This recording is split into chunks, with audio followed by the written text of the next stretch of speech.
ईशानां जगतोऽस्य वेङ्कटपतेर्विष्णों परां प्रेयसीं तत्वक्षस्थलनित्यवासरसिकां तत्क्षान्ति संवर्धिनीं पद्मालङ्कृतपाणिपल्लवयुगां पद्मासनस्थां श्रियं वात्सल्यादिगुणोज्ज्वलां भगवतीं वन्दे जगन्मातरम् श्रीमन्कृपाजलनिधे कृतसर्वलोकसर्वज्ञशक्तनतवत्सल सर्वशेषिन् स्वामिन् सुशीलशुलभाश्रितपारिजात श्रीवेङ्कटेशचरणौ शरणं प्रपद्ये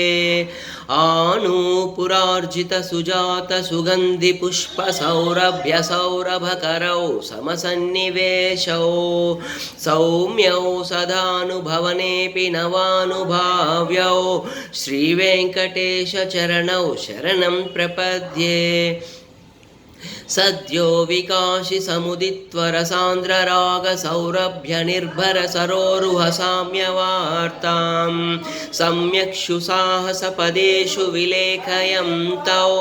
श्रीवेङ्कटेशचरणौ शरणं प्रपद्ये रेखामयध्वजसुधाकलशातपत्रवज्राङ्कुशाम्बुरुहकल्पकशङ्खचक्रै भव्यैरलङ्कृततलौ परतत्त्वचिह्नै श्रीवेङ्कटेशचरणौ शरणं प्रपद्ये ताम्रोदरद्युतिपराजितपद्मरागौ बाह्यैर्महोभिरभिभूतमहेन्द्र